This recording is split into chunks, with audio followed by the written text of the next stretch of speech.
সালাতে দোয়া কবুল হয়। সালাতে দোয়া কবুলের 3 জায়গা। একটা হচ্ছে তাকবীরে তাহরিমার পরে আমরা সানা পড়ি না, আমরা তো একটা পড়ি। আল্লাহর হাবিব সুন্নাহ এবং নফল নামাজে আরো পড়তেন সানা, ওই দোয়া কবুল হয়। 2 নম্বর জায়গা সালাতে সেজদায় পড়ে দোয়া করলে কবুল হয়।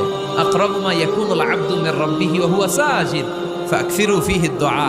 বান্দা যখন সেজদায় লুটিয়ে পড়ে, বান্দা আল্লাহর সবচেয়ে কাছে চলে যায়। তা কিন্তু বিশ্বনবী বলে সেজদাটা তোমার রবের কুদরতি পায়ের উপরে পড়েছে। সেজদায় পড়ে দোয়া করেন।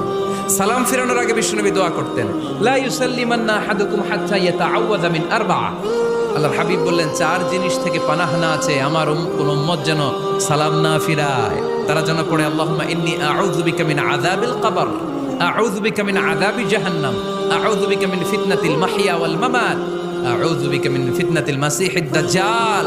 আল্লাহ কবরের আযাব থেকে বাঁচাও, আল্লাহ জাহান্নামের আগুন থেকে বাঁচাও, আল্লাহ জীবন